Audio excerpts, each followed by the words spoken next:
भाषिक भक्त समाजास सहज समजावे म्हणून हिंदी भाषेतून मराठी भाषेत रूपांतरित करण्यात आलेला आहे.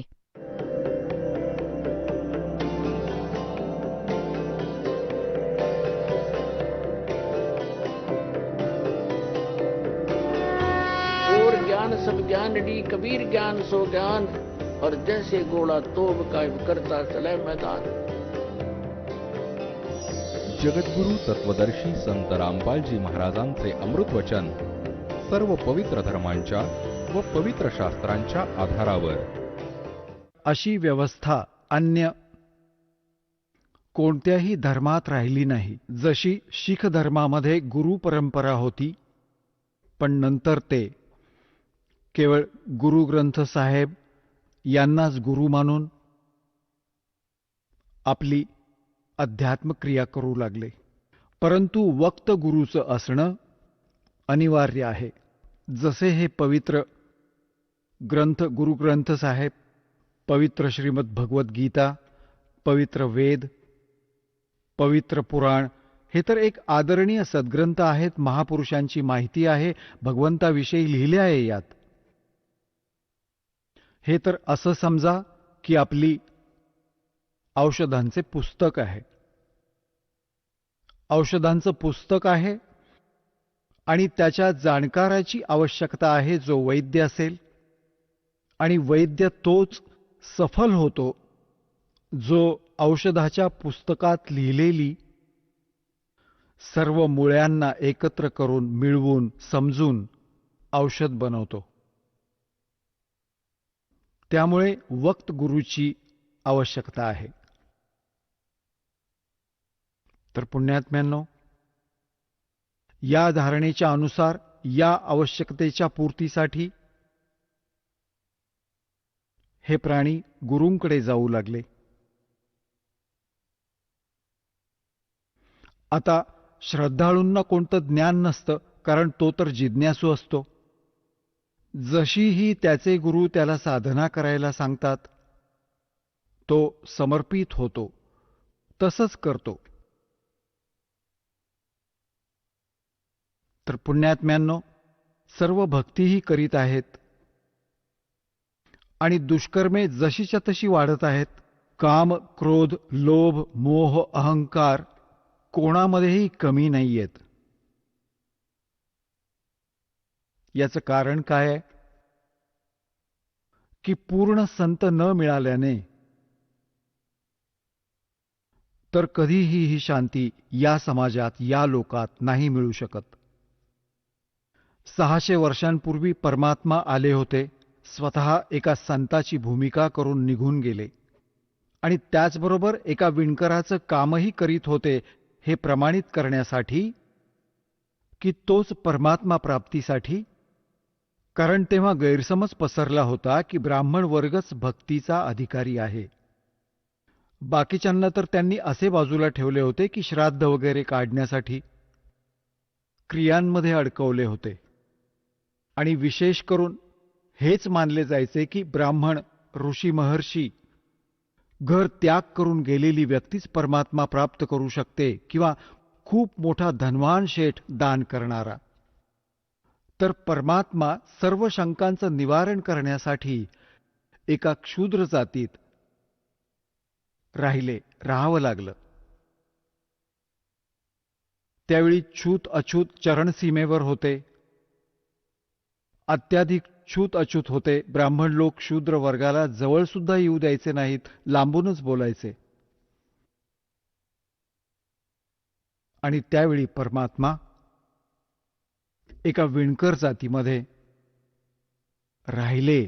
तसा तर त्यांचा जन्म नव्हता झाला, सतलोकातून आले होते, सहशरीर आले होते. एका नवजात शिशूचं रूप धारण केलं होतं कमळाच्या फुलावर, बाहेर एका तलावात, सरोवरामध्ये. तिथून एका निरुनिमा नावाच्या विणकर दाम्पत्याने उचलून नेले होते आणि तिथे परमात्म्याचे पालनपोषण झाल्याने आणि मग विणायचं काम करता करता जनतेला ज्ञान सुद्धा देत होते. भक्तांना यथार्थ ज्ञान समजवायचे, सूक्ष्म वेदाचा प्रचार करायचे. ते हेच आपल्याला सिद्ध करायला आले होते एक उदाहरण द्यायला आले होते की परमात्मा प्राप्तीसाठी जात आणि धर्म आणि कर्म म्हणजे जसे कोणी जास्त मोठा शेठ म्हणजे धन अधिक किंवा कमी हे यासाठी काही महत्वाचं नव्हतं. गुरु पूर्ण असावा आणि शिष्य शूरवीर असावा. सुरमाचा अर्थ आहे की या भक्ती मार्गाला जो जीव लागतो तर त्याच्या सर्व क्रिया अन्य सांसारिक व्यक्तींपेक्षा भिन्न असतात, तर त्याच्यात आपला समाज अडथळे आणतो आणि जो त्या अडथळ्यांची पर्वा न करता पुढे जातो या भक्ती मार्गावर तो शूरवीर असतो. कोण कोण होते शूरवीर? जे आपल्याला बरेच, ज्यांचे ज्ञान सुप्रसिद्ध आहे. ध्रुव होते शूरवीर, प्रल्हाद होते शूरवीर, आणि मीराबाई होत्या शूरवीर, आणि स्वयं परमात्मा ते तर मालक होतेच होते, ते तर शूरवीरांचे शूरवीर आणि सर्व भगवानांचे भगवान कबीर परमेश्वर होते. आणि आता वर्तमानात हा दास बघत आहे की माझ्या या परमात्म्याच्या ज्ञानाशी परिचित या दासाचे अनुयायी हे शूरवीर आहेत.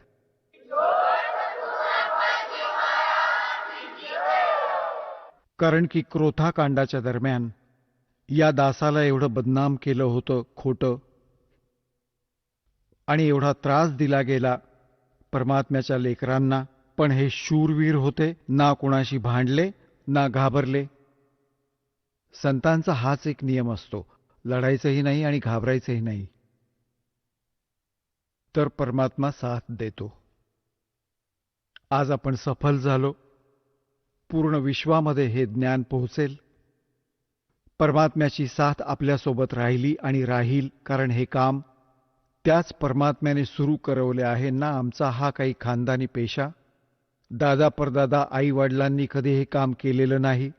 दासाला ही चाकरी दिली तर दासाचा त्या दिवसापासून हा दृढनिश्चय झाला होता की शिर जावो वा धड जावो, परमात्म्याच्या चरणी हे शिर गेले तर सफल झालो.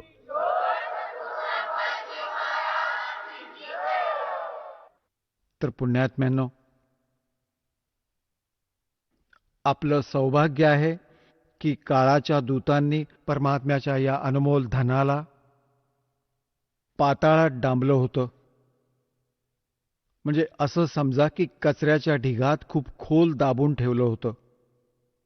आता या दासावर कृपा झाली. कृपावंत कबीर भगवानांची साथ या दासाला आहे. तर आता या धनाची आपल्याशी ओळख होत आहे. इतक्या संघर्षानंतर सन 1994 मध्ये दासाला परमात्म्याने आदेश दिला होता गुरुदेवांनी दीक्षा, उपदेश व सत्संग करण्याचा. आणि आज सन 2012 उजाडलं. जवळजवळ 18 वर्ष झाली संघर्ष करत -0तून भक्तीला वर उभारलं आहे परमात्मा कबीरजींच्या दयेनं. बिलकुल नामोनिशाण नव्हतं, ना भक्तीचं ना देवाचं. परमात्म्यासाठी तर सगळेच तरसले होते. जसा हा दास प्रथम हनुमान पुजारी होता आणि मंगळवारचं व्रत ठेवायचा.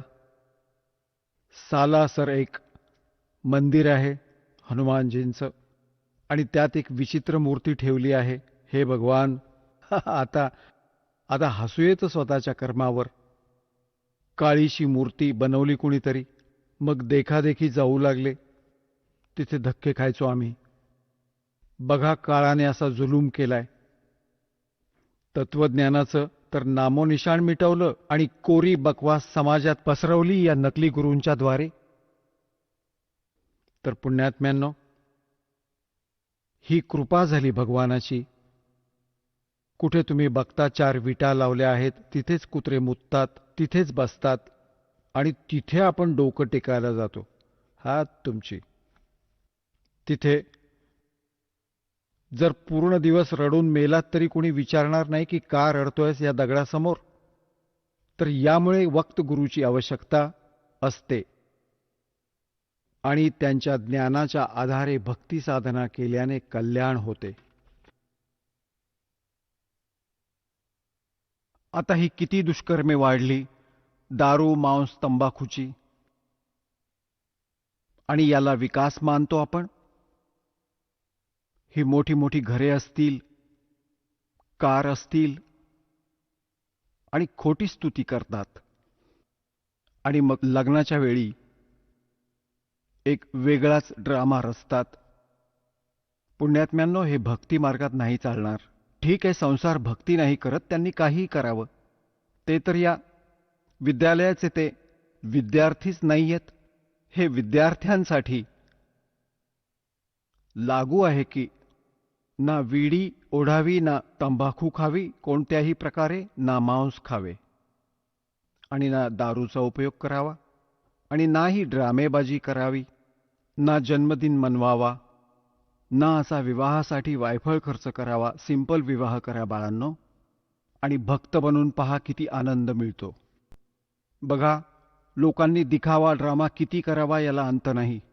सुरुवात आपण पाहिली, कोणी 1100 रुपये दान कोणाला देतात, साऱ्या गावात चर्चा होते. मग 2100 दिले, परत फेल झाला. मग एकाने 5100 दिले, तो मग 21 वाला फेल झाला. मग एकाने 11,000 दिले आपल्या मुलीला दानात, आणि एक मोटरसायकल दिली, मग एक कार दिली. तर हे एक वायफळ आहे बिनकामाचं.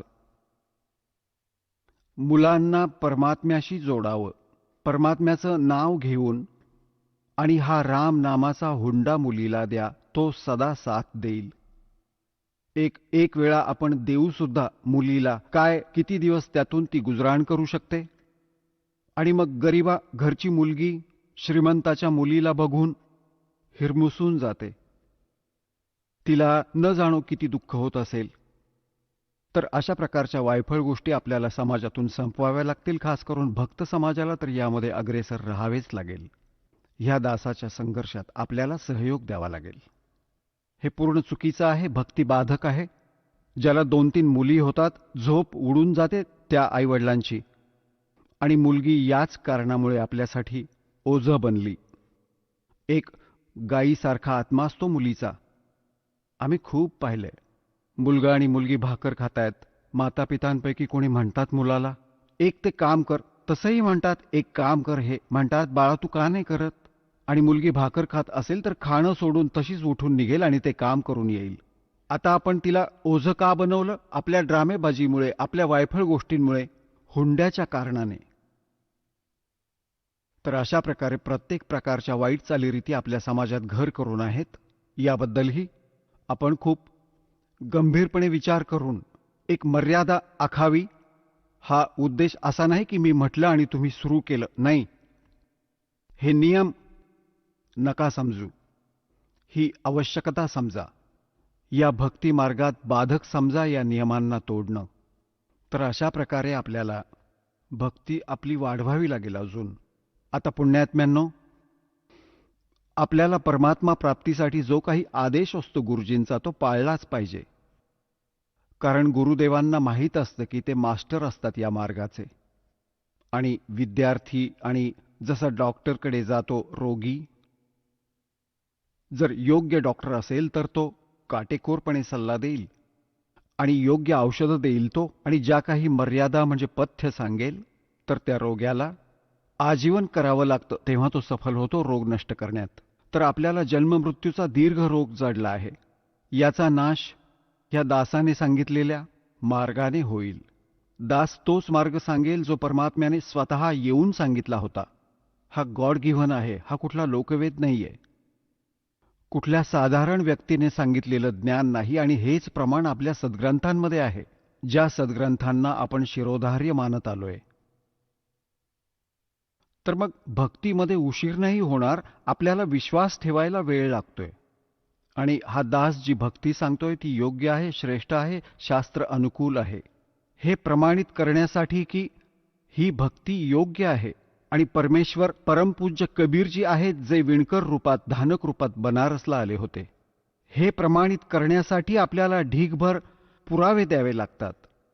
आणि काही दिवसांनंतर मग गरज नाही पडणार या पुराव्यांची, कारण की आपण एक दुसऱ्याला सांगाल की हे असं असं आहे, मग हे एकदम सगळ्यांना स्वीकारार्ह होऊन जाईल. आत्तापर्यंत कोणी पाहिले नाही उघडून, ना वेद पाहिले ना गीता वाचली तर होती पण समजली नाही.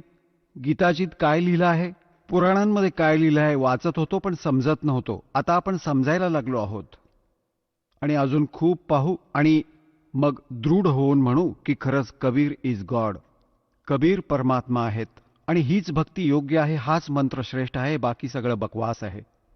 तर मग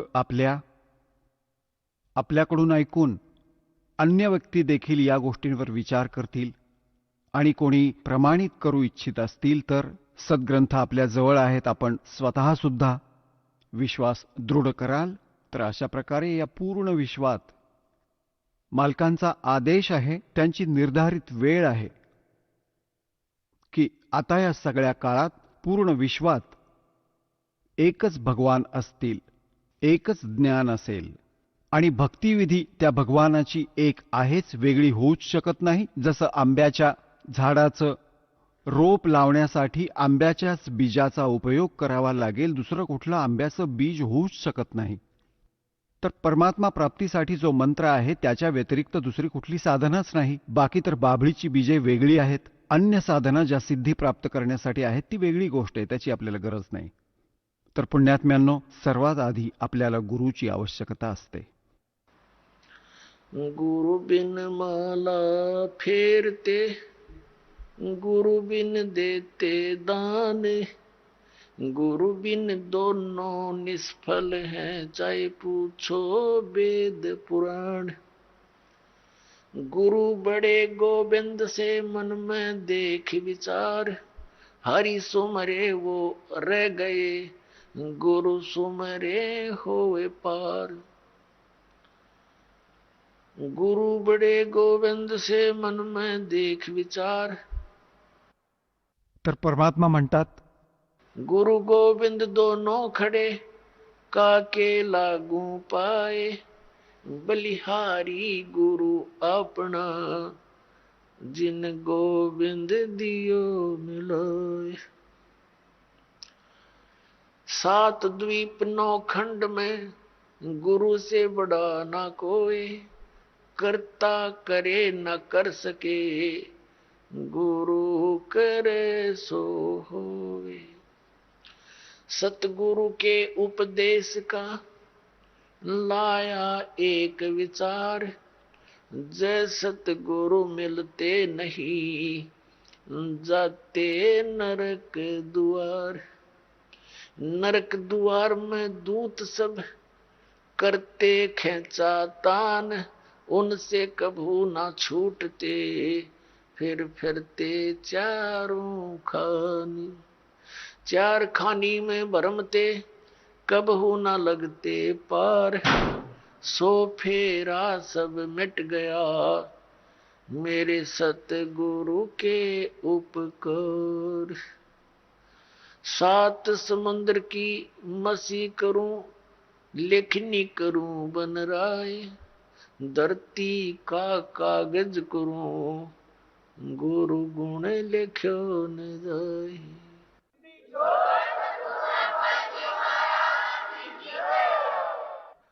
गुरु गोविंद कर जानियो, रहियो शब्द समाए, मिले जब दंडवत बंदगी, नहीं पल पल ध्यान लगावे।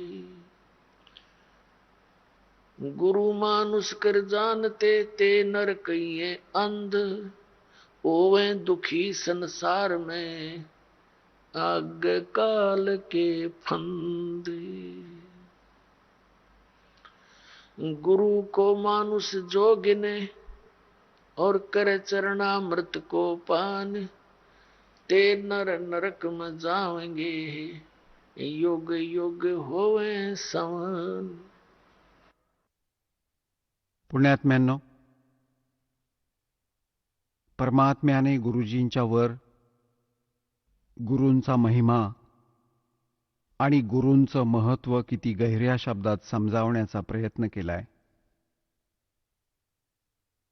आता पुण्यात्म्यांनो, परमात्मा म्हणतात, कबीर हरि जय रूठ जा, गुरु की शरण में जावे। कहें कबीर गुरु रूठ गए, तो हर ना करे सहाय। आता काय सांगतात? के सतगुरु के उपदेश का लाया एक विचार, जय सतगुरु मिलते नहीं हम जाते नरक द्वार। पुण्यात्म्यांनो, आपण महावीर जैनजींचा इतिहास खूप वेळा पाहिला आहे, दासाने दाखवला आहे. ते पुण्यात्मा भक्तीसाठी घरही त्यागलं, आपल्या आजोबांकडून उपदेश घेतला, ऋषभदेवजींकडून, त्या मारीचजींनी, आणि तोच आत्मा पुढे जाऊन महावीर जैन झाला. महावीर जैन यांच्या रूपात जन्मण्यापूर्वी त्या आत्म्याने 80 लाख वेळा तर देवपद प्राप्त केलं, देवता बनले,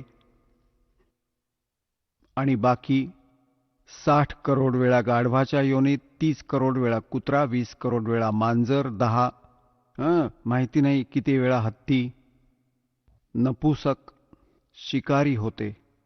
तर जोपर्यंत सद्गुरू प्राप्त नाही होत, हा प्राणी साधना करत असूनही दुःखी राहतो. तर म्हणून परमात्मा सांगतात की सद्गुरूंच्या उपदेशाचे, पृथ्वीवर सद्गुरू एकच असतात एका वेळी, अनेक नसतात. जसे परमात्मा स्वतः आले होते कबीरजी, ते एकटेच, पण ते तर परमात्माही होते आणि सद्गुरूही होते. ते तर सर्वे सर्वा होते. आणि त्यावेळी 64 लाख शिष्य होते मालकांचे. पुण्यात्म्यांनो, विचार करण्यासारख्या गोष्टी आहेत, कारण की आपण लालच्या महिमाशी परिचित नव्हतो. लालबद्दल ऐकत जरूर होतो की ते बहुमूल्य असतात, परंतु ओळख नव्हती. आपण भगवानाला सर्व सुखदायी, संकटांचे निवारण करणारा मानतो, म्हणूनच त्याच्या शोधार्थ आपण जागोजागी भटकत होतो. परंतु आपण त्या लालला ओळखू नाही शकलो. त्या स्वार्थी लोकांनी कवडीला लाल सांगून आपल्याकडे सोपवलं. आपण त्या कवड्यांना लाल समजून गाठोडी बांधून फिरत होतो. आता दासाला समजलं, पारख झाली. लाल आणि लालडी यांची पारख करण्याची बुद्धी दिली भगवंताने, आणि तेच या दासाने तुमच्याबरोबर केले. आपल्यालाही लालला ओळखण्या योग्य ज्ञान दिले. तर पूर्वी आपण साधना नीट न करून किती कष्ट सोसले. त्या परमात्म्याने स्वतःच येऊन हे ज्ञान दिले, स्वतःची ओळख स्वतःच करून दिली. तर काय सांगतात की, तर भक्ती करत असताना देखील त्या महापुरुषाची काय दुर्दशा झाली, कारण की त्यांना सद्गुरू नाही मिळाले. 600 वर्षांपूर्वी परमात्मा स्वतः आले, 64 लाख शिष्य होते त्यांचे, आणि एकटे सद्गुरू होते, एकटेच नाम देत होते.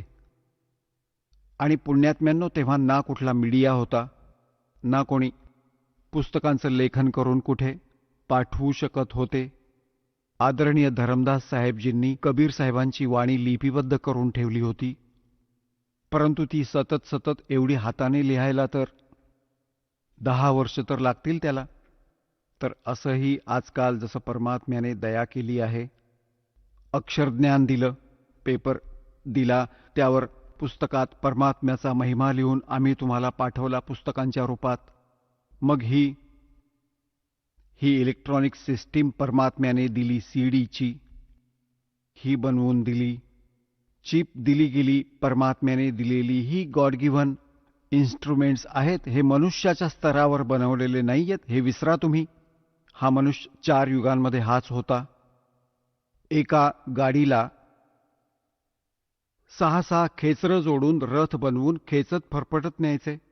ही एसी कार बनवली, विमानं बनवली, आणि ही इंटरनेट बनवली. हे परमात्म्याने दिलेले आहे हे.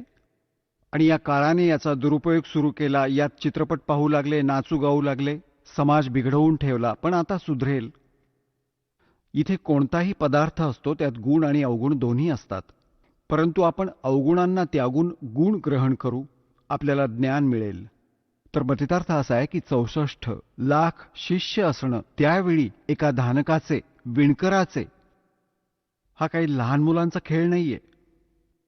ज्याला आपण एक शूद्र म्हणायचो, एक कवी म्हणून सीमित करून ठेवलं होतं, फायनली बंद करून टाकली होती त्यांची फाईल. आता ती फाईल पुन्हा उघडली आहे त्या भगवानाची. ते परमात्मा आहेत, आपले पिता आहेत.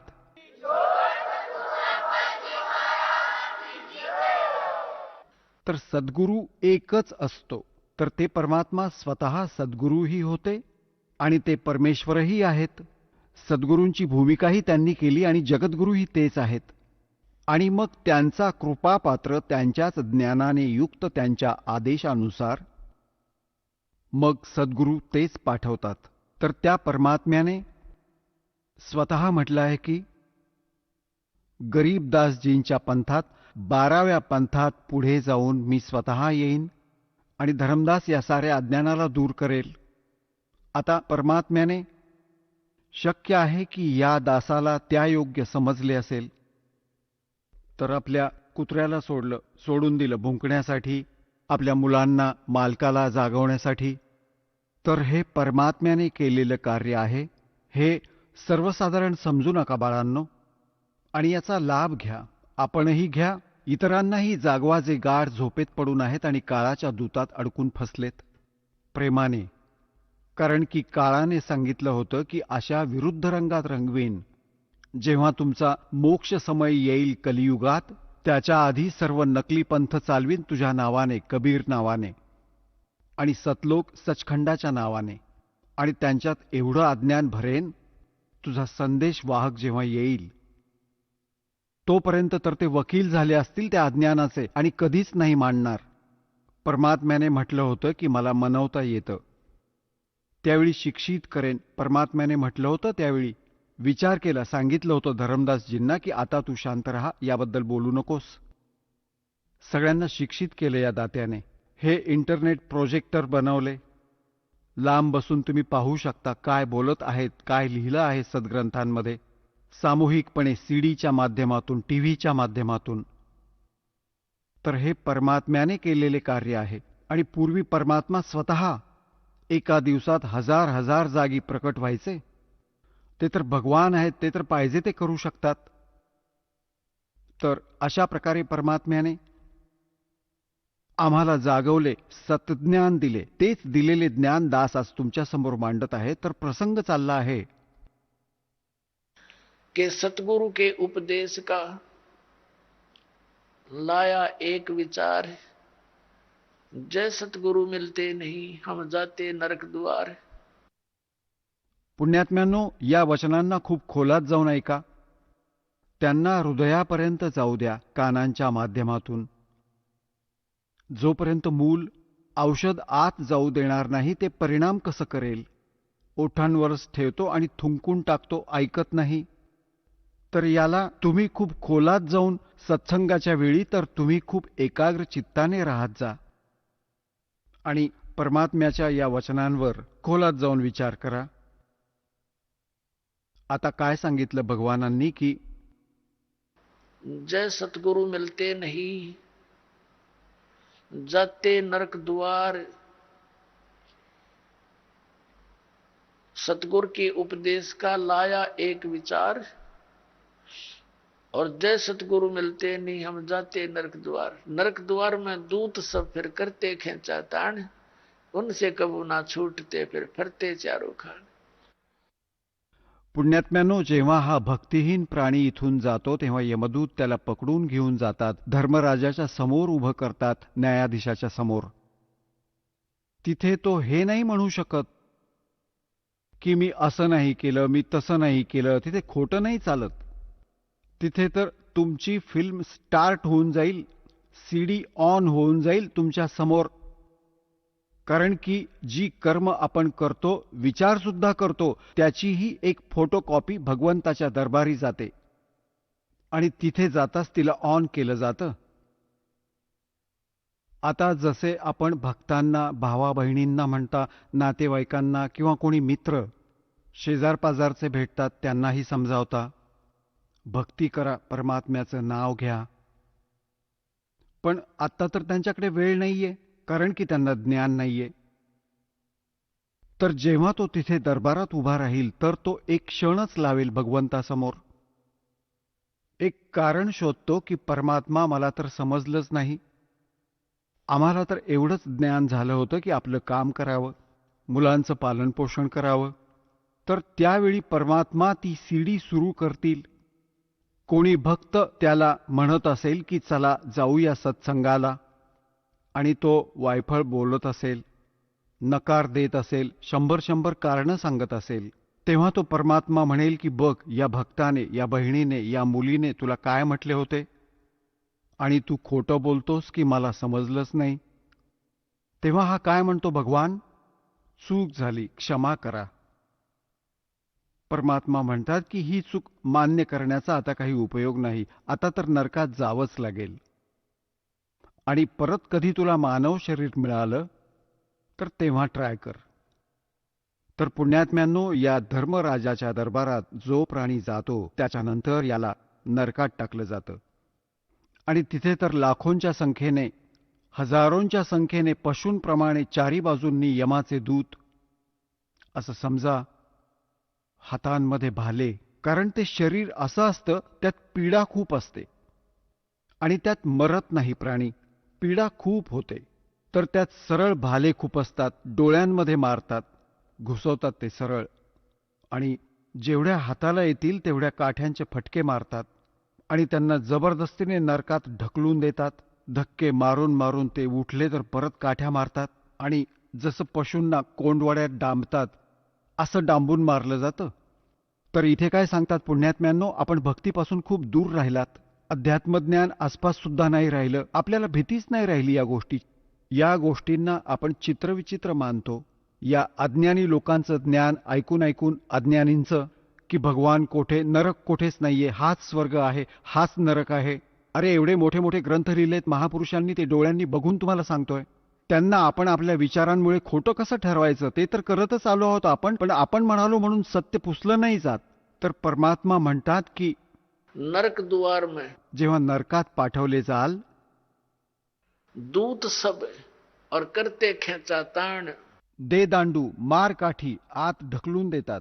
नरक द्वार में दूत सब करते खेचा ताण, और उनसे कभी ना छूटता फिर फिरता चारों खान. तिथे नरकात त्रास सहन करत मग या 4 खाणांमध्ये 84 लाख प्रकारच्या या पशुपक्ष्यांच्या, सर्व जीवांच्या, या प्राण्यांच्या शरीरात जो त्रास सहन करावा लागतो. आता परमात्मा सांगतात, नरक द्वार में दूत सब करते खेचा ताण, उनसे कबू ना छूटता फिर फिरता चारों खान. 4 खाणात भटकणारा, और कबू न लगता पार, सो फेरा सब मिट गया मेरे सतगुरु के उपकार. ओए होए. आता सद्गुरूचे उपकार, जसे गरीबदासजींनी म्हटले आहे की जा सतगुरु की मैं बलिहारी, जो जमन मरण मिटाही. जो जन्म आणि मृत्यूच्या या दीर्घ आजाराचा नाश करेल, म्हणतात अशा सद्गुरूवर मी जीव ओवाळून टाकतो. तर जन्म मरणाच्या रोगाचा नाश कबीर परमेश्वरच करू शकतात. आणि कबीर परमेश्वरजी ज्या आपल्या आत्म्याला, दासाला इथे पाठवतात स्वतःचं सामर्थ्य देऊन, किंवा त्याच्या करवी परमात्माच करवून घेतो. अन्य नाही कोणत्या भगवानाच्या भक्तीने हा जन्म मरणाचा रोग नाश होऊ शकतो. जर आपण श्रीराम, श्रीकृष्ण अर्थात विष्णूजी यांची पूजा करून इच्छिले की आपल्या जन्ममरणाचा रोग संपावा, तर हेच नाशवान यांचा स्वतःचाच जन्ममृत्यू होतो. तसंच शंकरजींचाही जन्ममृत्यू होतो, ब्रह्माजींचा जन्ममृत्यू होतो. यांचा पिता आहे क्षरपुरुष, ज्याला काळरूपी ब्रह्म देखील म्हणतात, जो गीता सांगत आहे श्रीकृष्णजींमध्ये प्रवेश करून. तो स्वयं स्वीकार करतो गीतेच्या अध्याय नंबर 4 श्लोक नंबर 5 आणि 9 मध्ये, अध्याय नंबर 2 च्या श्लोक नंबर 12 मध्ये, गीतेच्या अध्याय नंबर 10 च्या श्लोक नंबर 2 मध्ये. हा म्हणतो, अर्जुना, तुझे माझे खूप जन्म झाले आहेत, तू नाही जाणत, मी जाणतो. यावरून सिद्ध आहे की या ब्रह्मची पूजा करणाराही जन्म मरणाच्या रोगापासून नाही वाचू शकत. आणि ब्रह्मची साधना ब्रह्म पुजारी गुरूंकडूनच घ्यावी लागते. त्या गुरुला शरण गेल्यावर जन्ममृत्यूचा रोग नाही संपू शकत. आणि जोपर्यंत जन्ममृत्यूचा रोग नाही संपत, शांती नाही मिळू शकत. गीता ज्ञानदाता 8व्या अध्यायाच्या 3ऱ्या श्लोकात म्हणतात की अर्जुना, तो परमक्षर ब्रह्म आहे. अर्जुनाने 8व्या अध्यायाच्या प्रथम श्लोकात विचारलं की हे भगवंत, आपण जे गीताजीच्या 7व्या अध्यायाच्या 29व्या श्लोकाच्या ज्या तत्ब्रह्मच्या विषयात म्हटले आहे की ते जाणल्यानंतर प्राणी केवळ इथून जरा मरणाच्या फेऱ्यातून सुटण्याचा प्रयत्न करतो. जरा म्हणजे वृद्धत्व, वृद्धावस्थेतील कष्ट, आणि मरण म्हणजे मृत्यूपासून वाचण्याचा, सुटण्याचा प्रयत्न करतो. तो संसाराच्या कोणत्याही गोष्टीत रस ठेवत नाही. तर 8व्या अध्यायाच्या प्रथम श्लोकात विचारले की किम तद्ब्रह्म. गीता ज्ञानदात्याने 8व्या अध्यायाच्या 3ऱ्या श्लोकात म्हटलंय की तो परमक्षर ब्रह्म आहे.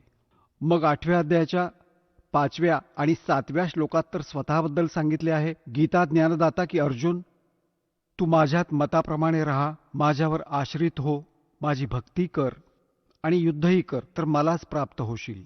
तर याने स्वतःची भक्ती करण्यास सांगितले आहे, म्हणजे मला प्राप्त करशील. शांती नाही होऊ शकत, युद्ध तर करावंच लागेल. 8व्या अध्यायाच्या 8, 9, 10 मध्ये म्हटलं आहे की परमक्षर ब्रह्मची साधना करणारा प्राणी त्याच्याकडे जातो. 15व्या अध्यायाच्या 1 पासून 4 पर्यंत म्हटलं आहे की तत्वदर्शी संताची ओळख सांगितली आहे.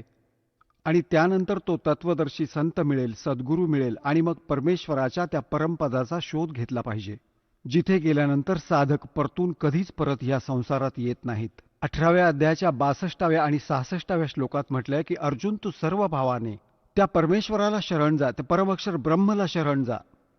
त्याच्याच कृपेने तू परमशांती आणि सनातन परमधामाला प्राप्त होशील. आणि असंच 18व्या अध्यायाच्या 66व्या श्लोकात म्हटलं आहे की सर्व धर्मां परित्यज्यम माम. माझ्या स्तराची जी साधना आहे, जशी 8व्या अध्यायाच्या 13व्या श्लोकात. गीता ज्ञानदाता म्हणतो की ओम इति एकाक्षरम ब्रह्म व्याहरण माम अनुस्मरण य प्रयाती त्यजन देहम स याती परमाम गतीम. मज ब्रह्मचा एक ओम मंत्र आहे. आणि ओममुळे मिळणारी जी परमगती आहे तिला तोच प्राप्त करू शकतो जो अंतिम श्वासापर्यंत ओमचाच जप करत शरीर त्यागून जातो. तर त्याला कोणती गती मिळते? ब्रह्मलोक प्राप्ती होते, कारण ब्रह्मचा मंत्र ओम आहे. 8व्या अध्यायाच्या 16व्या श्लोकात गीताजीत म्हटलं आहे की अर्जुना, हा ब्रह्मलोक सर्व पुनरावर्तीमध्ये आहे. तिथे गेलेले प्राणी परत जन्म मरणाच्या फेऱ्यात अडकतात. आणि त्या परमक्षर ब्रह्मच्या भक्तीसाठी 17व्या अध्यायाच्या 23व्या श्लोकात गीताजीमध्ये म्हटलं आहे की ओम तत्सत इति निर्देश ब्रह्मणे त्रिविधः स्मृतः ब्राह्मणः तेन वेदाच यज्ञाच विहितः पुरा. सच्चिदानंद घनब्रह्मला प्राप्त करण्यासाठी 3 मंत्रांचा निर्देश आहे. ओम तत्सत. ओम हा ब्रह्मचा आहे, तत् हा अक्षर पुरुषाचा आहे. गीताजीच्या अध्याय नंबर 15च्या 16 आणि 17 मध्ये 3 पुरुष आहेत. एक क्षरपुरुष, एक अक्षर पुरुष, एक परमक्षर पुरुष. जो परमक्षर पुरुष आहे तो सर्वश्रेष्ठ आहे आणि तोच वास्तविक अविनाशी आहे. अन्य क्षरपुरुष आणि अक्षर पुरुष यांना नाशवंत सांगितले आहे.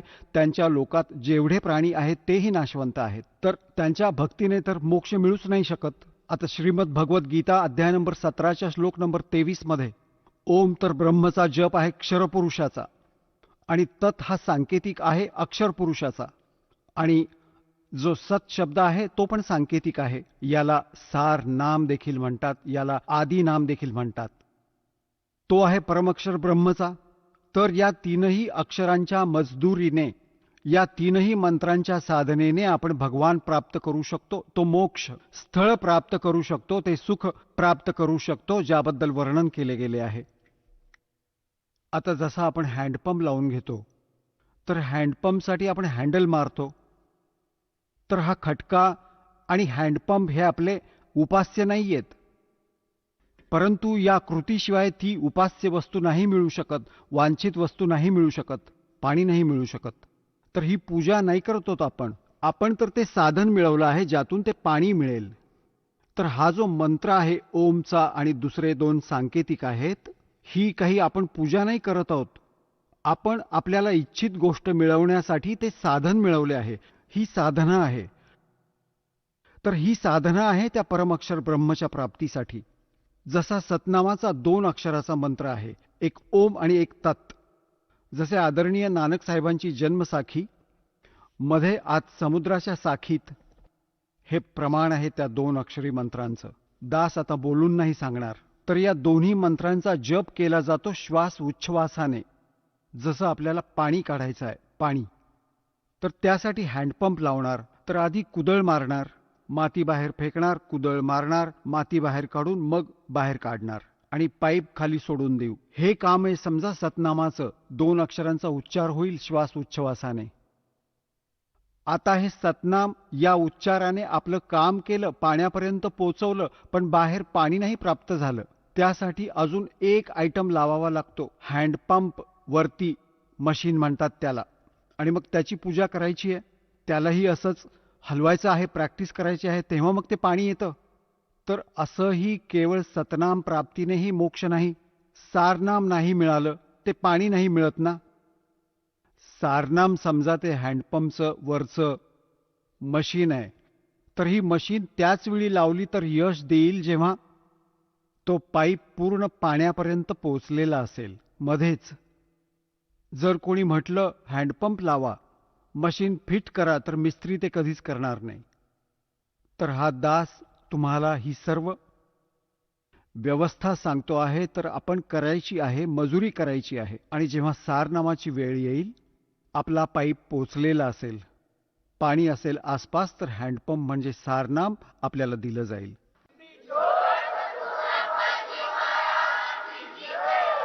तर अशा प्रकारे आहे ओम, त्या परमअक्षर ब्रह्मला प्राप्त करण्याचा ओम तत्सत या 3 मंत्रांचा जप. ओम हा ब्रह्मचा आहे, तत् अक्षर पुरुषाचा आहे, त्याला परब्रह्मही म्हणतात. आणि सत हा परमअक्षर ब्रह्मचा आहे, याला पारब्रह्मही म्हणतात. पारब्रह्म, एक परब्रह्म, एक पारब्रह्म. ब्रह्म तर हा क्षरपुरुष आहे, हा काळ भगवान, 21 ब्रह्मांडांचा स्वामी. अक्षर पुरुष याला परब्रह्म म्हणतात, ब्रह्मच्या पुढचा भगवान. पर म्हणजे दुसरा. आणि याच्यावर पारब्रह्म. पारब्रह्म म्हणजे सर्वांच्या पलीकडचा, सर्वांपेक्षा श्रेष्ठ, तो पारब्रह्म असतो. जसं समजा तुम्ही संतांच्या वाणीमध्ये पारब्रह्म शब्द ऐकता, तो परब्रह्मसाठी नाहीये. तो पारब्रह्म म्हणजे त्या सत्य पुरुषाकडे संकेत आहे, परमअक्षर ब्रह्मकडे संकेत आहे. तर जसं तर त्या परमात्म्याच्या प्राप्तीसाठी 3 मंत्रांचा जप आहे, ओम तत्सत. तर अशा प्रकारे आपण त्या परमात्म्याला प्राप्त करू. कसे प्राप्त करणार? गीताजी अध्याय नंबर 18च्या श्लोक नंबर 66 मध्ये सांगितलंय की या गीता ज्ञानदात्या ब्रह्मने सर्व धर्मां परित्यज्यम माम एकम शरणम व्रज अहम त्वा सर्वे पापेभ्यः मोक्षयिष्यामि मा शुचः. हे काय म्हणतात की माझ्या स्तराच्या जेवढ्या पूजा आहेत त्या माझ्यातच सोड. मला दे जी तू माझ्या स्तरामध्ये तू मजुरी केली आहेस, मग मी तुला इथून जाऊ देईन, नाहीतर तू माझा बंधक मजूर आहेस. आणि माझं कर्ज उतरव. मग तू त्याच्या शरणी जा. एकम, एकम म्हणजे त्याच्या बरोबरीचा दुसरा कोणी नसेल, अद्वितीय, ज्याच्या समान दुसरा कोणी शक्तिशाली भगवान नसेल असा. एकम शरणम व्रज, त्याच्या शरणात जा. आणि या अज्ञानी आपल्या धर्मगुरूंनी, अनुवादकर्त्या ऋषी मंडलेश्वरांनी अनर्थ करून ठेवलाय गीताजीमध्ये. अनुत्तम म्हणजे अत्युत्तम म्हणतायत. बघा ना, व्याकरणच बदलून टाकलं आपल्या अज्ञानाच्या कारणाने. आणि व्रज म्हणजे जाणं असतं, येणं लिहून ठेवलंय या अनुवादकर्त्यांनी. इंग्रजीत शब्द आहे गो, आणि गो म्हणजे जाणे असतं, येणं तर असूच शकत नाही. तो तर मूर्ख आहे जो या वाक्याला न समजताच त्याचा अर्थ येणे करत आहे. बिलकुल अज्ञानी व्यक्ती आहे, आशयच समजला नाही, त्या प्रकरणाच्या आशयाशी तो परिचित नाहीये. आता हे गीताजीच्या अध्याय नंबर 2च्या श्लोक नंबर 7 मध्ये अर्जुन स्वतः स्वीकारतोय की मी आपल्या शरणी आहे, आपण माझे गुरु आहात आणि माझी बुद्धी काम नाही करत, मला निर्णायक ज्ञान द्या, मी आपल्या शरण आहे. आता इथे परत म्हणतोय की मला शरण ये, तो तर म्हणतोय की मी आधीच तुला शरण आलोय. सर्व धर्माच्या कर्मांना माझ्यात सोडून मला शरण ये. म्हणजे बुद्धी बघा यांची. यांनी खूप ठिकाणी असे अनर्थ करून ठेवले. यांना समजलं नाही.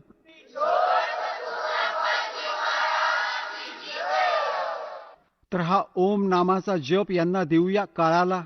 हा आपल्याला इथून जाऊ देईल, नो ड्यूज सर्टिफिकेट लिहून देईल. पण हा तेव्हाच लिहील जेव्हा सद्गुरू आपल्याबरोबर असतील. नाहीतर हा तुम्हाला फसवून त्याच्या नकली सतलोक, नकली अलकलोक, अगमलोक, ब्रह्मलोक धोका देण्यासाठी तिथे उचलून आपटेल आणि तिथे आयुष्य बर्बाद करून कितीतरी युगांनंतर परत पृथ्वीवर ढकलेल. सगळं काम जसंच्या तसं राहिलं. तर सद्गुरूची आवश्यकता आपल्याला असेल अंतिम श्वासापर्यंत, की जसा प्रसंग चालला आहे की आपण ओम नामाचा जप यांना देऊ आणि मग आपल्याला 7 शंख ब्रह्मांडांना पार करून जायचं आहे. अक्षर पुरुषाच्या, परब्रह्मच्या 7 शंख ब्रह्मांडात त्याच्या लोकातून जाण्याचं भाडं द्यायचं आहे यांनी. तत् मंत्र जो आपल्याला दिला जातो ते त्याचे भाडे द्यायचे आहे तिथून जाण्यासाठी आपल्याला. हा समजा टोल टॅक्स समजा त्याचा, त्या अक्षर पुरुषाचा, त्याच्या लोकातून पार जाण्यासाठी. आणि तिसरा जो मंत्र आहे तो सतलोकात स्थायी स्थान प्रदान करेल, जे आदी नाम आहे, सार नाम आहे. तर पुण्यात्म्यांनो, गीताजी अध्याय नंबर 8च्या श्लोक नंबर 8, 9, 10 मध्ये गीता ज्ञानदाता म्हणतो की त्या परमअक्षर ब्रह्मची साधना करशील तर त्याला प्राप्त करशील. त्याच्या साधनेचा मंत्र तर सांगितला हा ओम तत्सत, नथिंग एल्स इति निर्देशः. बस हाच निर्देश आहे. निर्देश म्हणजे फायनल डायरेक्शन, नथिंग एल्स. आणि गीताजीत ना हरे राम हरे कृष्ण, ना ओम नमः शिवाय, ओम भगवते वासुदेवाय नमः, हे अशा प्रकारचे कोणतेच मंत्र नाहीयेत. जे श्रीमद भगवत गीतेत वे ऑफ वर्शिप नाहीये, पूजेचा मार्ग नाहीये. त्याला जो करतो तो शास्त्रविधी सोडून मनमानी आचरण करतो आहे. आता प्रसंग येतो पुण्यात्म्यांनो, जे शास्त्रविधी त्यागून मनमानी आचरण करतात त्यांना ना सुख मिळतं ना त्यांची गती होते. सांगा. आणि ना त्यांचं कोणतं कार्य पूर्ण होतं. तर म्हणूनच तर आपण भक्ती करतो आणि ते तीनही व्यर्थ. तर ती साधना करण्यात कोणताच लाभ नाही. याच कारणाने आपण नास्तिकतेकडे झुकलो आहोत. भगवानाला शोधता शोधता आपण हारून थकून गेलोय. शेवटी आपण कर्मकांडाचा आधार घेतला. चोरीमारी करून आपण शेठ सावकार बनण्याचा प्रयत्न करत आहोत. दुप्पट दुःख ओढवून घेतो, पाप गोळा करतो. तर अशा प्रकारे या ज्ञानाने आपल्याला हे विष दिसून येईल. परमात्मा म्हणतात, जसं दुःख स्वतःचं तसं जाण इतरांचं. पुण्यात्म्यांनो, तुम्ही एखाद्या ऑफिसात जाता, दयाहीन प्राणी असतात. त्यांना दुःख दिसत नाही की कुठून आला असेल हा माणूस. तहानलेला, भुकेला असेल. त्यांना फक्त फसवेगिरी करून त्यांचा स्वार्थ साधायचा असतो. तर ते तुमचं काम करतील, नाहीतर कधीच करणार नाहीत. 4 आणे हवे असतात त्यांना. आता दास जेव्हा नोकरी करायचा 1977 मध्ये, तर तेव्हा कोण्या एखाद्या अधिकाऱ्यावर बोट दाखवलं जायचं की तो भ्रष्ट आहे. बाकी सर्व बरे होते. आता एखाद्या अधिकाऱ्याकडे, कर्मचाऱ्याकडे बोट दाखवलं तर तोच ठीक असतो, बाकी सगळे एकसारखे असतात. तर ही का वीज कोसळली? अज्ञानाने. पहिले घाबरायचे भगवानाला, भगवानाचं भय दूर झालं, मग विष खाऊ लागले. हाहाकार माजला. एका शहरात पहा डॉक्टर, हे भगवान. जगभरातील वैद्य, डॉक्टरांची दुकानं उघडली. मेडिकलमध्ये जाऊन पहा की त्यात खचाखच भरलेले आहे. तिकडे पाप गोळा करतात, इकडे भोगतात पडल्या पडल्या. इथे परमात्मा म्हणतात, जीवित जग में जूती पड़े फिर जम तोड़े छाती. हा जीव इथे बर्बाद होईल. पुढे यमाचे दूत तुमच्यावर अत्याचार करतील ते वेगळेच. मग त्या विषयाला कोण खाणार जेव्हा ज्ञान होईल? तर याला कारण काय झालं? कारण की आपण भगवंताच्या विधानाशी अपरिचित होऊन पाप करत आहोत. आता लहान लहान मुलांना दास पाहतो, खूप आनंद होतो. तो म्हणतो की मी अशी विडी उचलून दिली चुकून. रडतो की माझं नाव खराब झालं.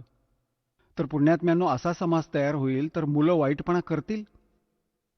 पुढे जाऊन असा सुदृढ समाज तयार होईल की यांना बघून बघून अजून इतर लोक, अन्य लोक यांचं अनुकरण करतील. लहान लहान मुलं अशा नेकीने, नीतीने राहत आहेत.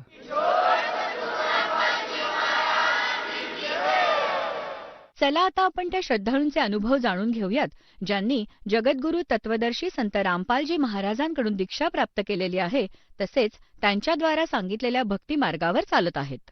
नमस्कार. सतसाहेब, आपलं नाव? रामेश्वर अच्युतराव यादव, आपण कुठून आलात? राहणार लालवाडी, तालुका अंबड, जिल्हा जालना, महाराष्ट्र. आपला व्यवसाय काय आहे? माझा पारंपरिक पद्धतीनं शेती करणे हा माझा व्यवसाय आहे. संत रामपालजी महाराजांची गुरुदीक्षा आपण कधी घेतली? संत रामपालजी महाराज यांची गुरुदीक्षा मी 2013 मध्ये घेतली. संत रामपालजी महाराजांची गुरुदीक्षा घेण्या अगोदर आपण व आपला परिवार कोणती सद्भक्ती किंवा साधना करत होतात? संत रामपालजी महाराज यांची गुरुदीक्षा घेण्याच्या अगोदर मी व माझा परिवार पहिल्यापासून वारकरी संप्रदाय याच्यामध्ये भक्तिमार्ग करायचो. कीर्तन वगैरे ऐकणे, पारंपरिक सण साजरे करणे, नवरात्र, गणपती बसवणे आणि एक भागवत सप्ताह म्हणून वर्षातून व्हायचा तो 7 दिवस ऐकणे आणि कीर्तन वर्षातून 1 ते 2 वेळेस सप्ताह गावामध्ये वेगवेगळ्या मंदिरात राहायचा. मारुती मंदिर, एक मठ राहायचा, त्याच्यात असल्यामुळं प्रत्येक वेळेस कीर्तन ऐकायचो आणि त्या पद्धतीनं मग आपलं वारकरी संप्रदायाचं गीता वाचन करायचं, ज्ञानेश्वरी पारायण करायचं, अशा पद्धतीनं भक्तिमार्ग करायचं. जसं तुम्ही सांगत आहात की तुम्ही वारकरी पंथात होतात, तर आपलं इष्टदैवत किंवा परमेश्वर, ज्या परमेश्वराची तुम्ही भक्ती करत होतात ती इष्टदेवता कोण होती? आमची कुलदैवत तुळजाभवानी हे होते आणि इष्टदैवत शिवशंकर, महादेव असं आमचं बचपनापासून पारंपरिक पद्धतीने घरामध्ये सांगितलं जायचं आणि त्या पद्धतीनं मग मारुतीची भक्ती, पंढरपूरला जाणे आणि सोमवार धरणे, एकादशी करणे, चतुर्थी हे उपास वगैरे करणे, अशा पद्धतीनं भक्तिमार्ग करायचे. सर, जसं तुम्ही सांगत आहात की तुम्ही वारकरी पंथाशी निगडीत होतात, जोडलेले होतात, त्यांची सद्भक्ती तुम्ही करत होतात, त्याचप्रमाणे महादेवाच्या मंदिरात जाणे, महादेवाला तुम्ही इष्ट मानत होतात, त्यांची पण भक्ती करत होतात. हे असं सर्व असताना तुम्हाला असं का वाटलं की तुम्ही संत रामपालजी महाराजांची नामदीक्षा घ्यावी आणि त्यांनी जी दिलेली भक्ती आहे ती भक्ती साधना स्वीकारावी? हे संपूर्ण शेती व्यवसाय करीत असताना आम्ही शेतातून यायचो आणि ह्या पद्धतीनं भक्तिमार्ग करायचो की संसाराला सुख मिळावं, संसार चांगल्या पद्धतीनं चालावा. पण काय व्हायचं, ही संपूर्ण भक्ती करून आम्हाला काय व्हायचं की संसारात तर सुख काही लाभत नसल्यासारखं वाटायचं, कुठला काही लाभ व्हायचा नाही, नैसर्गिक आपत्ती व्हायची शेतीमध्ये आणि त्याच्यात ही जे भक्तिमार्ग करीत असताना काहीच कळत नसं भक्ती म्हणजे काय. आणि तुमचं समजा इतकं धार्मिक करून बिन कुठला लाभ वगैरे तर नाहीच व्हायचा, पण कीर्तनामध्ये सांगायचे किंवा सद्गुरू करा, नामस्मरण करा आणि सद्गुरू करून नामस्मरण करून मुक्तीचा मार्ग, मुक्ती मिळेल. पण आम्हाला मुक्ती म्हणजे काय कळत नसं, सद्गुरू म्हणजे काय हे संपूर्ण काही कळत नसं. नुसतं वेळ जायचा, टाईम जायचा, रात्रीला जागरण व्हायचं आणि कुठलंही काही कळत नसल्यामुळं एक मग ज्ञानेश्वरी मी रात्रीला 12-1ला घेऊन बसायचो, 10 वाजता कोण्याही टायमाला किंवा आता तरी कळण, मग कुठलंच काही कळत नसं. अशा पद्धतीनं खूप त्रास व्हायचा आणि असं वाटायचं की आपलं कुठला तरी भक्तिमार्ग चुकतो, आपल्याला इतकी भक्ती करून बी कुठला देव काही भेटत नाही किंवा आपल्या बऱ्यावर नाही असं वाटायचं. जसं तुम्ही सांगत आहात की तुम्ही जी अगोदर भक्ती साधना करत होतात ती तुम्हाला समाधानकारक नव्हती आणि तुम्ही जी भक्ती साधना तुम्ही ज्या शोधात होतात ती भक्ती साधना तुम्हाला मिळत नव्हती. असं असताना तुम्हाला संत रामपालजी महाराजांची भक्ती साधण्याबद्दल कोणी कल्पना दिली आणि तुम्ही ती भक्ती साधना कशी घेतली? तर मग अशा पद्धतीनं जसं शेतीतून यायचं, भक्ती सगळं करायचं, मग असं जीवनाला असं खूप असं परेशानी वाटायची. पण मग आम्ही टी व्हीला रोज संध्याकाळी घरी आलं की बातम्या वगैरे पाहायचा, एखादी मालिका पाहायची. हे पाहत असताना एक वेळेस टी व्हीला संत रामपालजी महाराज यांचा 2012ला एक कार्यक्रम यायचा, मी तो पाहायला लागलो. तर असं वाटलं का रे हे महाराज काय सांगतात, असं गीताला समजून सांगता. पण ते मी 1 महिनाभर पाहिलंच नाही. म्हणलं जाऊ दे, काही पण सांगतात महाराज म्हणून वाटत नसं ते. काहून तर आज महाराज म्हणजे कसं आहे, आज असं वाटतं हिंदू धर्माच्या लोकांना की एक दाढी वाढवली, भव्य कपडे घातले की महाराज समजायचं. आणि संत रामपालजी महाराजचा साधा पोशाख होता, त्याच्यामुळं मी म्हणलं हा काय सांगतात हे कोण आहे. पण नंतर मग ते हळूहळू मी 1 महिन्यानंतर म्हणलं एक वेळेस पाहूच. ते पाहिल्यावर असं कळलं की मला थोडी गीता समजायला लागली. मग असं करता करता मी एक वर्ष त्याचा अभ्यास केला किंवा हे काय सांगतात संत, आणि मग ती गीता समजायला लागली. मग मी बरेचसे ग्रंथ आणले, भगवद्गीता आणली आणि कुराण आणलं, बायबल आणलं आणि सगळ्याची त्याच्याबरोबर जुळणी केली. तर एकदम शास्त्रानुसार ज्ञान होतं ते, आणि संपूर्ण शास्त्रानुसार ज्ञान सांगितल्यामुळं मला संपूर्ण असं समजायला लागलं की अरे ही तर भक्ती वेगळीच आहे. आणि आपल्याला कीर्तनात वगैरे सांगितलं संतांनी की नाम घ्या, नाम घ्या, फक्त नामच घ्यायचं सांगितलं, पण नाम कोणतं घ्या हे काही सांगितलेलं नाही. आणि मग हे जर कोण सांगत असेल ते संत रामपालजी महाराज हे सांगतात. हे असं त्या 2 वर्ष अभ्यास केल्यावर हे लक्षात आलं. आणि मग मी काय केलं की डायरेक्ट आपण नामदीक्षा घ्यायला जायला पाहिजे. मग हे संपूर्ण अभ्यास करून आम्ही हरियाणाला गेलो आणि 2013ला संत रामपालजी महाराज यांच्या आश्रमात जाऊन 2 दिवस राहून 3ऱ्या दिवशी नामदीक्षा घेतली. जसं तुम्ही सांगत आहात की तुम्ही संत रामपालजी महाराजांची नामदीक्षा घेतली, तर ही नामदीक्षा घेतल्यानंतर आपल्याला व आपल्या परिवाराला काय काय लाभ प्राप्त झालेत? नंतर नामदीक्षा घेतल्यावरती काय संपूर्ण ज्ञान कळलं. आणि संपूर्ण ज्ञान कळल्यामुळं जसं पहिले जसं वारकरी संप्रदायात असल्यामुळं जसं ज्ञान न कळाल्यामुळं जसं एक भय निर्माण झालेलं होतं. जसं नारळ जर कधी मारुतीला नाही फोडलं तर असं वाटायचं की आपण काहीतरी पाप केलं, काहीतरी धोका होईन, आपल्या घराची नुकसान होईल असं वाटायचं. आपण जर कुठला उपास जर एकादशी धरली आणि अचानक बिस्किट खाण्यात आलं तर असं वाटायचं की आपण कुठलं तरी पाप झालं, कुठलं तरी आपण चूक केली. पण जेव्हा आपल्याला संपूर्ण ज्ञान कळलं, संत रामपालजी महाराजांनी गीतेनुसार संपूर्ण जे ज्ञान सांगितलं ते संपूर्ण गीता कळली. आणि ज्ञान कळाल्यामुळं भय निघून गेलं आणि भय निघून गेल्यामुळं एकदम सुखी आणि समाधानी वाटत आहे. संत रामपालजी महाराज यांची नामदीक्षा घेतल्यामुळं मी जे शेती उद्योग जो करत असताना त्यांनी जी नामदीक्षा दिली, ज्यांनी जे नाम दिलं, मी प्रत्येक वेळेस काही काम करताना जसं चाड्यावर पेरणी करताना जसं शेतकरी पेरणी करतो तर मी मूठ सोडताना पहिलं संत रामपालजी महाराज जे दिलेलं नाम आहे त्या नामाचा जप करतो आणि संत रामपालजी महाराज सद्गुरू यांचं नाम घेतो. तर माझ्या उत्पन्नात इतके भरघोस उत्पन्नाची वाढ झाली तर ते सांगता सुद्धा येत नाही की साध्या पद्धतीनं जरी शेती करायला गेलो तर खूपच अशी एक प्रकारचं उत्पन्नात एक ताकद आणि शक्ती आली त्या जमिनीमध्ये. सर, जसं तुम्ही सांगत आहात की संत रामपालजी महाराजांच्या नामदीक्षेमुळे आपल्याला जो शेती व्यवसाय जो होता तो त्या व्यवसायामध्ये लाभ झाला आणि आपल्याला भरघोस असं पीक प्राप्त होत आहेत. या अनुषंगाने आपण इतर समाज बांधवाला काय संदेश देऊ इच्छिता?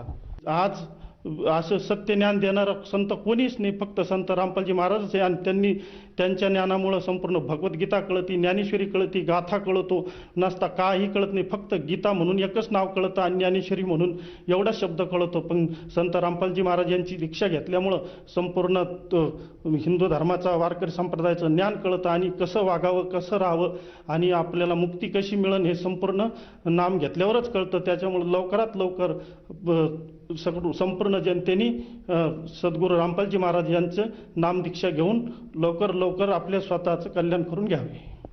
सर, जर कोणा व्यक्तीला संत रामपालजी महाराजांची नामदीक्षा घ्यायची असेल तर ती व्यक्ती नामदीक्षा कशी घेऊ शकेल? तर टीव्हीला एक खाली पट्टी येते, त्याच्यात नंबर असेल, त्या नंबरला फोन करायचा आणि नामदीक्षेचे प्रत्येक ठिकाणी प्रत्येक जिल्ह्यात व्यवस्था आहे. नामदीक्षा घेतल्यावर 1 रुपयाही ह्या भक्ती मार्गात घेतल्या जात नाही. धन्यवाद. सतसाहेब.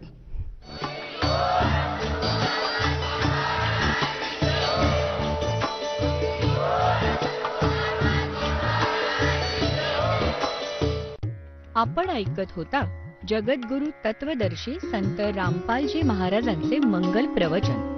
निःशुल्क नामदीक्षा प्राप्त करण्यासाठी आणि अधिक माहितीसाठी संपर्क करा 7030303951 7030303952. आमची वेबसाईट आहे www.jagadgururampalji.org. सर्व पवित्र धर्मांच्या व पवित्र शास्त्रांवर आधारित प्रमाणित अनमोल पुस्तक ज्ञानगंगा किंवा जगण्याचा मार्ग यापैकी कोणतेही एक पुस्तक निःशुल्क मागवण्यासाठी आम्हाला आपले पूर्ण नाव, पूर्ण पत्ता, पिनकोड सहित आणि फोन नंबर लिहून 7030303951 7030303952 नंबरवर SMS करू शकता किंवा आम्हाला 7030303950 नंबरवर व्हॉट्सअप देखील करू शकता.